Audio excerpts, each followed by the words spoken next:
श्री कृष्ण शरणम। जगतगुरु श्री वल्लभाचार्य जी श्रीनाथ जी की सेवा किया करते थे।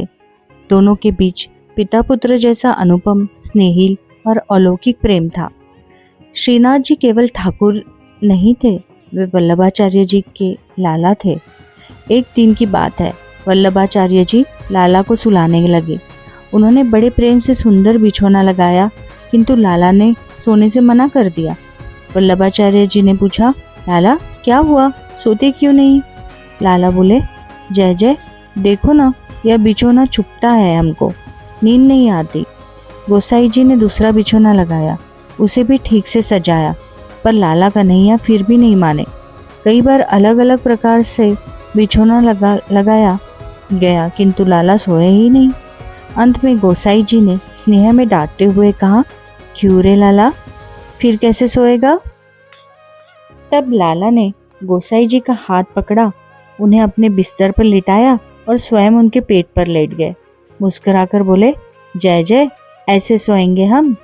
वल्लभाचार्य जी ने लाड प्यार में लाला को इतना बिगाड़ रखा था कि जब लाला का मन करता किसी को पीट भी आते थे।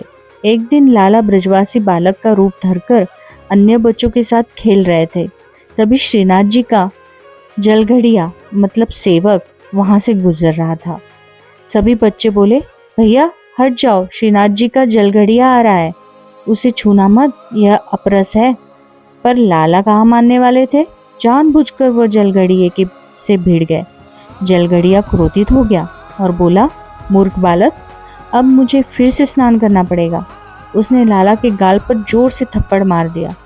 लाला गाल पर हाथ फेरते रहे और मन में ही मन बोले, इसका बदला तो नंद का यह लड़का जरूर लेगा।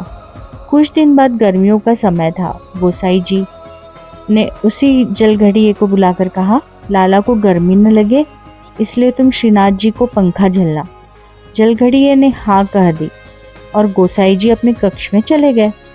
जलघड़िया सेवा तो कर रहा था, पर ठाकुर जी के प्रति उसके हृदय में प्रेम नहीं था।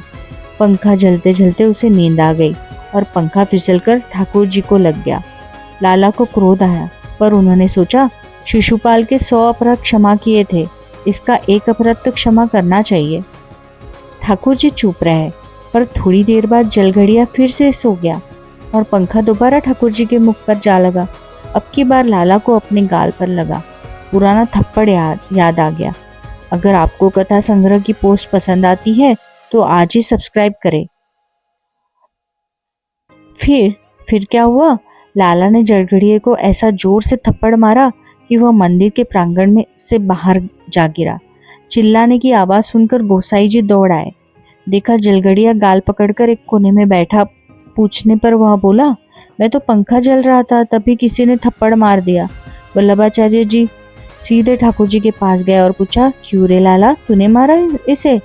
लाला बोले, जय जय नहीं मारता तो क्या करता, सेवा करते करते सो जाता है। 2 बार पंखा मेरे मुंह पर मारा, मैंने ऐसा मारा है कि अब कभी सेवा में सोएगा नहीं।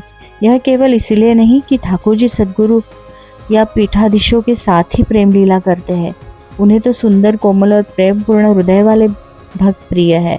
जब भगवान राम मिथिला गए थे, वहाँ स्त्रियों, पुरुषों और बच्चों की सुमन वर्षा की थी, और जब कन्हैया मथुरा गए और कंस का वध किया, तब भी मथुरा वासियों ने सुमन बरसाए।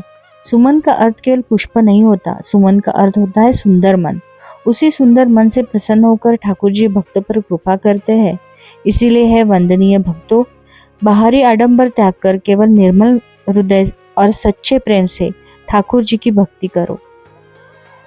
ये कथा आपको कैसे लगी मुझे कमेंट में ज़रूर बताइए और अपना ख्याल रखिए। राधे राधे, जय श्री कृष्णा।